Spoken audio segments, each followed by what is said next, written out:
So Britannia, it's Britannia Station here. Last time we spoke about an app, we were talking about Pi, which I do still see a couple of advertisements for, but not a lot. I wonder why. This time we're going to talk about BetterHelp. Now, for those of you who know me, you know that I'm big on mental health. I'm big on trying to understand my own mental health.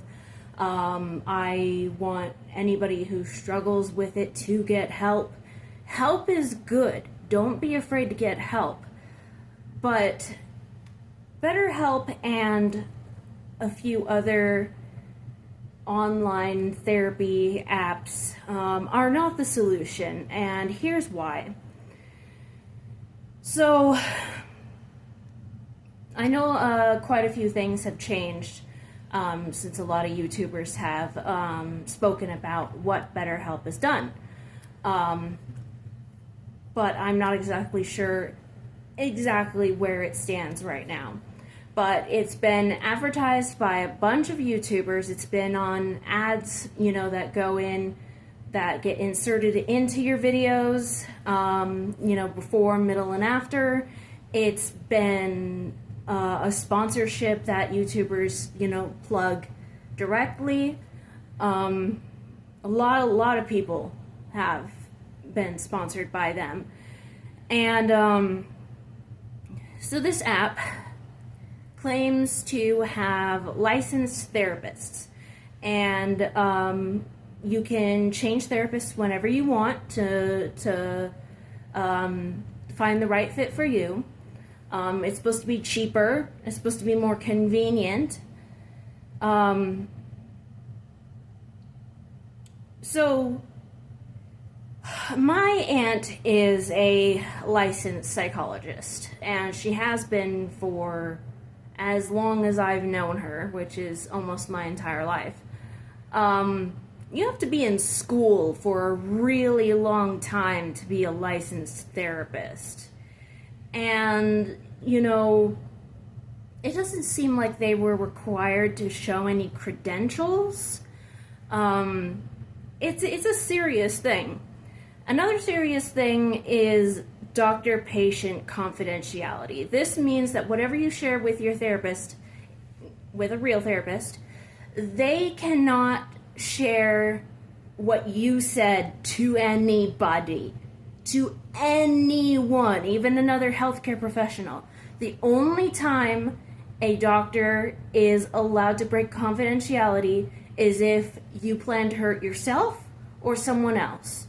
Fun fact, if you murder somebody and then you tell your therapist you murdered somebody, that therapist cannot tell the police that you murdered somebody because you already did it. Now, if you're planning on murdering somebody, then they can tell. And I've been in a situation where a doctor had to tell me, go to the ER, or, and if you're not in the ER, if I check in, you're not there in 2 hours, I'm going to call the police. And that's when I had to go to the mental hospital the second time. To be fair, I voluntarily said that I needed to go to the hospital, but what I said made her basically obligated to inform somebody. So she had to make sure that I was gonna do what I was gonna do, and that's, go to the hospital, get evaluated, and get sent to the mental hospital, which I got sent to the same one, and it's clean, it's nice, but there's some problems, and I hope if I have to go again, I don't have to go there. Anyway, so that, I don't remember what HIPAA stands for, but that's basically what HIPAA is for, is to ensure that whatever you say to your doctor, any doctor, is confidential. BetterHelp wasn't, I don't know if it is now, probably not, was not HIPAA compliant. And this means they could tell anybody. All of your messages, anything that you say to them, they could tell anybody. Whoop-de-doo. It's not a big deal. And they took advantage of that and was selling data. Now, I know we've all heard, of websites selling our data to advertisers and stuff. That's how we get targeted ads that, when you see an ad that talks about something in your area and they're like, how do they know where I live? Or you see an ad that just really applies to you. You're like, hey, I just looked that up the other day. It's because they're selling your data and your activity. Now, that sucks, but it's expected. Not from a doctor. Not from a therapist. But they were selling data to, target people. They would see more BetterHelp advertisements on, like, Facebook and stuff. And they got caught. And I think there was a lawsuit, and BetterHelp claimed that it was okay. I don't know, they said something, I know PewDiePie did a video on it, where he said something where the fine print said, like, we are not responsible for not finding licensed therapists or something. I don't know. Probably search PewDiePie BetterHelp and you'll get his video on it. But that was, all this stuff that I'm currently talking about is probably like around like 9 or 10 months ago. So things have changed. When people found out that the therapists on there weren't actually licensed psychologists. And usually when you are trying to find a therapist, you're working at least with a psychologist and a psychiatrist. The difference is a psychiatrist is allowed to prescribe you medication. A psychologist cannot do that. So now they claim that they have licensed therapists. But it's like, how do we trust you when you already told us that the first time? And it turned out to be not true. So, a lot of people have also had bad experiences with them. I've seen a couple of videos of people talking about their experience on BetterHelp. One girl said that their therapist was like eating popcorn during their session.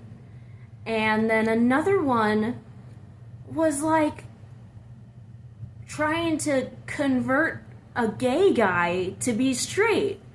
Like, this poor gay guy, is trying to tell about his trauma of being disowned by his overly religious parents, and this therapist is saying, well, maybe you're the problem. And he's like, have you ever had sex with another guy? And he's like, no. And the therapist is like, good.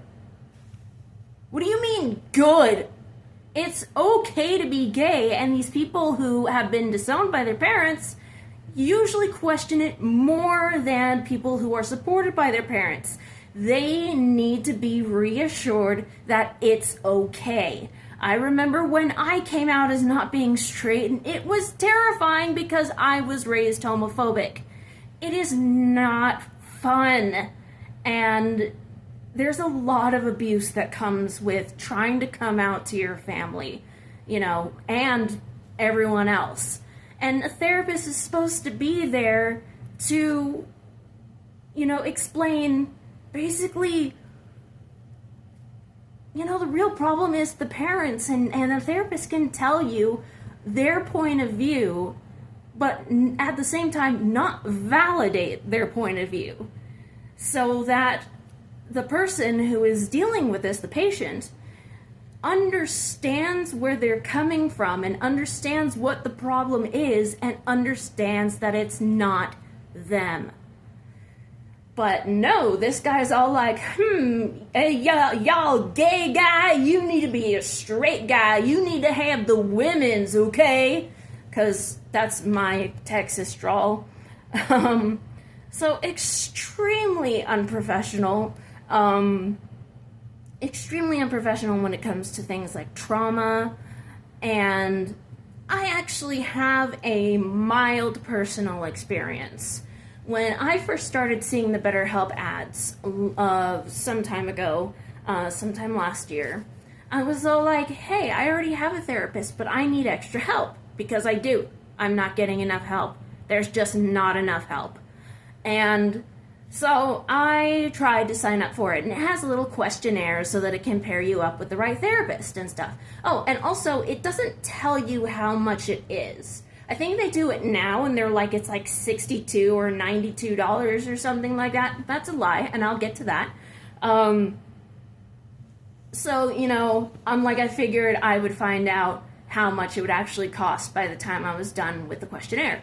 So I'm going through the questionnaire, and it asks the typical, have you ever thought of, harming yourself? Or wishing that you could just go to sleep and not wake up? And I can't lie, I said yes, and then it goes marp, and it basically, I don't know what it said word for word, but it basically said, we cannot help you if you are suicidal. And I'm like, that's like the holy grail of mental problems. Being suicidal is the top, is the you need help. I don't know if maybe homicidal goes right under it. I don't know. What's more important? I think that maybe they're on the same line. It's like the trolley question. Do you save, a trolley goes two ways. Do you save the one person that you know, or do you save a bunch of strangers? I don't know. So they just outright refused me. And I thought about lying and saying no, but I'm like, you know what? If they're not willing to say okay in the questionnaire, they're not willing to help me.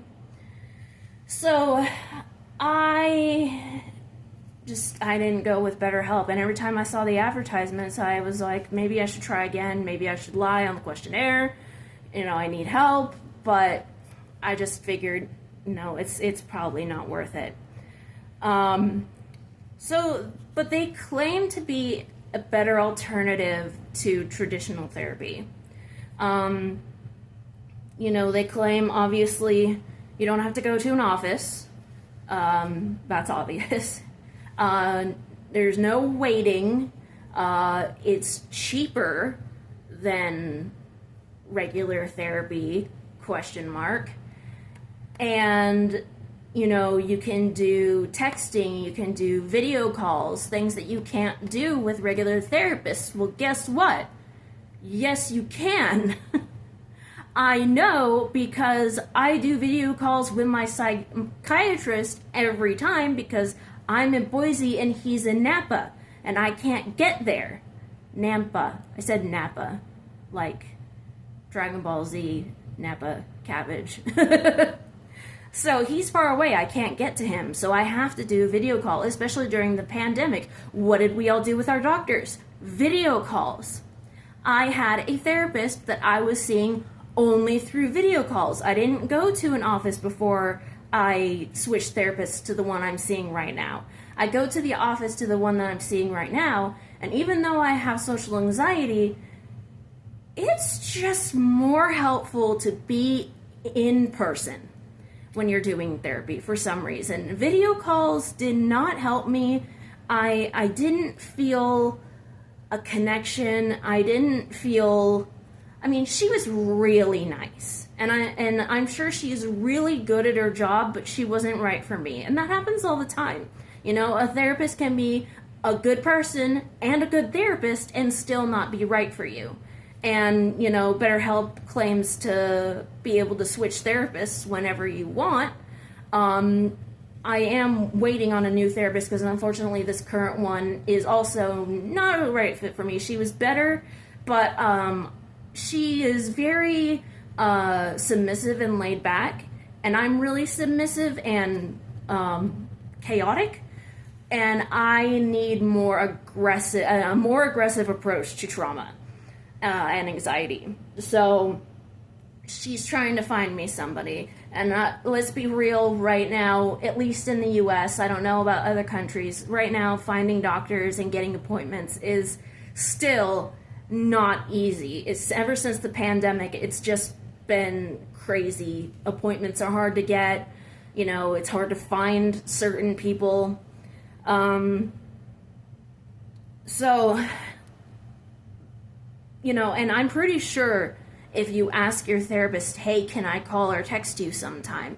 They'll say, yeah, that's fine. Either give you their work number or maybe their personal number, who knows? And you can email them. I am the health company that we're with has an online portal called MyChart where everything's there. Where you've been, what you've done, what you're on, everything. What other doctors say, the stuff that is to be shared between doctors. So, yeah, you're allowed to do all the things that BetterHelp claims that you're not allowed to do with traditional therapists. And they also claim to be cheaper, but I've heard that a session can be up to like $300 when they claim that it's under $100. And they also don't take insurance. Real therapy takes insurance. I don't have to pay much for my therapy. That's one of the medical expenses I don't have to pay too much for because my insurance covers it. And, I don't know how many copays we actually have to do throughout the year. But it gets billed straight to the insurance. The insurance takes care of it. We are not worried about the cost of therapy right now. And most insurances cover therapy, especially nowadays that mental health is becoming more, people are becoming more aware of how serious it is.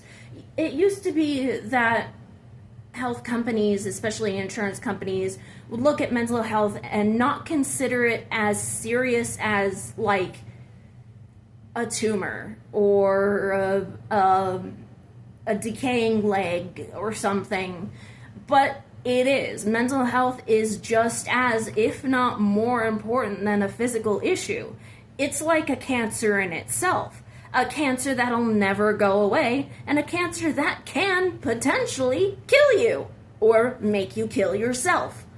So, I know, I've heard that it was like $300. I'm like, $300 out of pocket for a therapist, for things that I could literally tell you guys all this advice that these therapists on BetterHelp can give you for free. And I could tell you everything for free. I wouldn't even mind that I'm doing it for free. Of course, I don't help people and give them advice as much as I used to because somebody used me and they thought he was very funny. So I was like, okay, I'm not doing this anymore. But, I've had a lot of people tell me that I've saved their lives for the advice that I gave them, or even just being there to listen. I always ask people, do you want me to listen, or do you want me to tell you what I think? And I know quite a bit about psychology, but I am not a licensed psychologist. I've never been in any psychology class. I just talk to people from my experiences, and I've had a lot of them. But, I can't do that anymore because people take advantage of that. All I was trying to do was help people and be good for them and be something that just felt right. It was awful. But regardless, these therapists aren't going to tell you anything deeper than what I'm going to tell you. I know it can be a hassle, but if you're having mental health problems, please seek a real therapist. Do not do any online therapies. Do not do any apps. You need to go see a real therapist and in person. And, sometimes when they get sick, they might do telehealth, which is, on a video call. I don't really like that. I just didn't like the video call thing, so we usually just cancel appointments if she's feeling sick. I just prefer the in-person, and the in-person is just so much better. Even if you have anxiety around people, you get over it. I couldn't look her in the eye for the longest time. I have problems with eye contact with people who I don't know. Quite a few of my doctors, actually, I've had to practice eye contact with. And ever since my second stay at a mental hospital, I've kind of been trying to force myself to make eye contact. So, like, deliberately look into their eyes and make sure I don't look away, just so that I can get myself to do that. It's very difficult. Sometimes it's even difficult to look straight into the lens because I'm technically making eye contact right now. I have to try and keep myself from staring at, anything on my phone or whatever.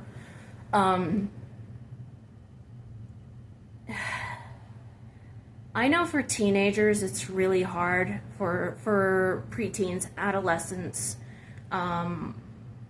Mental illness can show itself when you're a child. It did with me. Usually it doesn't, but there are therapists for children if they start showing weird signs, and the parents will usually go, "My child's acting weird, what should I do?" But for some reason, when you get into the teenage years and you tell your parents that you're depressed or that you're suicidal, they go, "Oh, it's just hormones. Oh, you're just being a teenager." They don't take it seriously. And if you're a parent with a teenager and your teenager comes up to you and expresses that they're feeling suicidal, they want to kill themselves, end their life, meaning they will never come back, you need to take that seriously. I don't know why when somebody tells their parents, "I'm depressed, I'm suicidal," the parent doesn't automatically go, "Oh my God, we need to get you help." That's your child. That's a part of you. Even if you adopt, that is your baby. And you're just going to push it off. And I know a lot of you are nodding right now, telling me, thinking, "I've been through the same thing. This happened to me," or "This is happening to me." I know because I've talked to a lot of you. Some of you, I'm pretty sure, have grown up by now, and I really hope you've gotten the help that you need.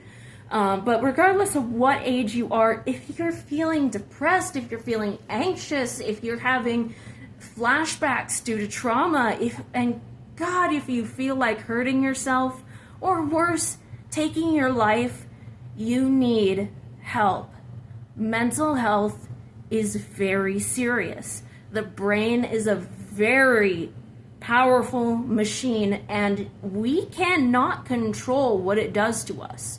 We cannot control the chemicals that it releases. And if you're thinking, "Oh, I can beat this, it's just a state of mind," no, you can't. And you need to accept that right now you're powerless and you need help. And that help can come in many different ways. That help can come in therapy, in medication, in both. There are tons of different types of therapies, and you don't necessarily need to be on medication to get better and to learn how to cope. I do. I need to take 2 handfuls in the morning of pills.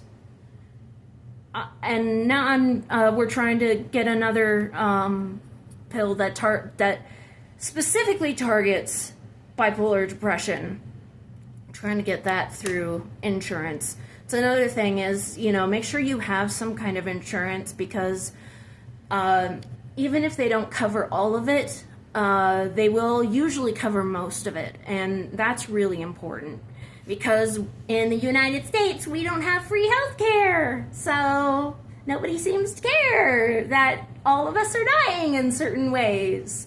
And there are poor people who are on GoFundMe, setting up GoFundMes to try and get money for medical expenses, for surgeries and stuff, and it's ridiculous. And, that, again, like I said, insurance does not cover BetterHelp. Insurance covers traditional, real therapy. And don't try to be your own therapist either. Don't think that you went to a psychology class so you know better. And don't ever self-diagnose yourself. When I was trying to figure out what was wrong with me, I'd already been diagnosed with manic depression, now known as bipolar disorder, but I didn't want to. No, that doctor's wrong, because they gave me medication that was wrong for me. First they tried Prozac, then they tried Zoloft, and those made things way worse. So I tried to self-diagnose myself, and I almost self-diagnosed myself with borderline personality disorder. I do not have borderline personality disorder. So when I finally did, go through a psychiatrist on my own when I was an adult and could handle it myself, that's when, I got the diagnosis for PTSD, for social anxiety, and the confirmation that, yes, I am bipolar type 2. So I'm still trying to get an assessment to find out whether or not I'm on the spectrum, but that's a whole another ball game. I just want everybody to be careful. When we're playing games on our phone, we see a lot of ads. We see things that we're like, oh, that's so cool, maybe I should try it. And when you go and you look at the reviews and stuff, it ends up not being what the ad made it seem like it was. And I don't know about you, but even though I did want to try BetterHelp at first, a therapy app just seems kind of shady to me. I thought, maybe there's a company with therapists who are doing this stuff, but when I think about it in my right state of mind, I'm just like, yeah, maybe not. So I don't know how much of this stuff has changed with BetterHelp by this point, because I'm still seeing ads for them. So they're obviously still going, and they've got a lot of money. They are rolling in it. They're like, why do you need $300? Give me that $300. Give me your $7 million so that I can take care of all my health problems. But no, seriously, if you ever want to try something that you see in an ad, look into it. Look at their terms of service, their privacy agreements, and I know a lot of them are, legal mumbo jumbo and big old words that half of us don't understand, but I'm sure, I feel like if there's an abundance of legal terms, it's probably there to try and confuse you so you don't figure out what it actually says. Just be careful, especially since I know, Gen Alpha is getting poisoned by the entire online world. And this is definitely something that they would turn to immediately instead of going to get real help. It's very dangerous. And, Gen Z also grew up in the digital world. I'm actually really glad that I did not grow up in this age. I would be just, no. No. So I know this video's gone on long enough. I'm sorry I didn't do a video last Tuesday or the Tuesday before that. Something happened with my ear a few years ago where it just like changed. It's really hard to explain. Like this one, it's like the hole goes in right to the drum. And this one, for some reason, there's like, it's weird. It goes like this, and it's hard to explain. But it also stopped producing wax and started getting dry and like getting dead skin cells on it to the point where like I could scratch it off and I had skin under my nails. And every now and then I think like the skin gets in my eardrum or something and it hurts and it swells and I get some kind of ear infection. Well, this last one was so bad that my entire face was in pain. I was having trouble opening my mouth just to eat. And it was so swollen that when I went to urgent care, she used a pediatric ear-looking thingy, I don't know what they're called, and couldn't get it through. And she tried to force it through, and she couldn't see my eardrum, and it hurt so bad. I had to be on antibiotics. So now I'm kind of taking a different approach to cleaning this ear. This ear's fine. This ear's great. This ear is healthy as hell. But this one, I don't know what happened to it. I don't know. It just randomly changed one day, and every few months or so, I get like a clog or something. So that's why I didn't do that. And then I'm probably going to go take a nap right after I do this because I had to get up early to do an early video appointment. Again, we can do video appointments with my psychiatrist to discuss the new medication. It was the only appointment we could get this close. Otherwise, we'd have to wait like a few more months. And it was just early, and I'm like dead. I'm very tired. Even though I want to go play Disney Dreamlight Valley, I think I should just go sleep. The world is tough right now. I'm not in a good place. I'm sure many of you aren't in a good place.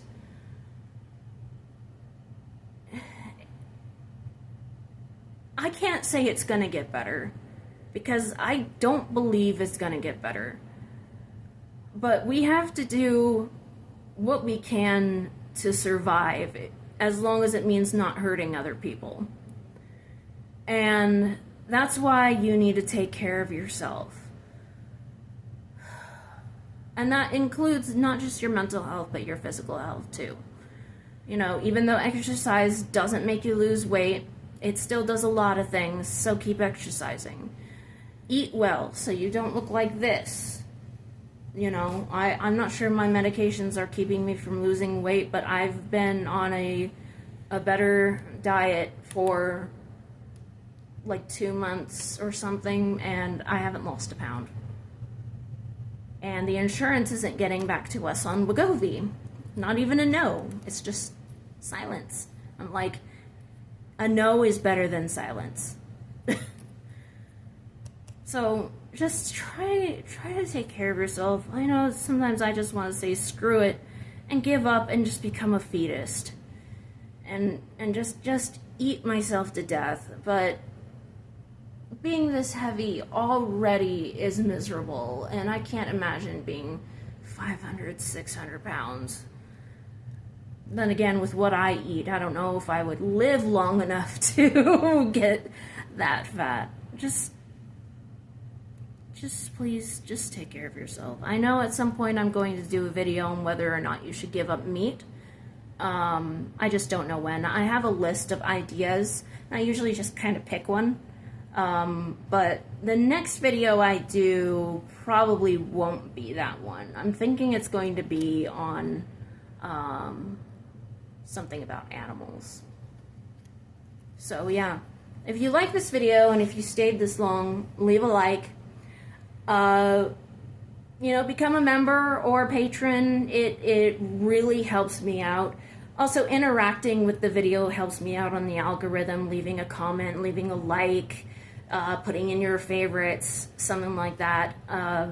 You know, and just like subscribe and stuff, and I'll be back doing more animal videos and vlogs. So I'll see you when I see you.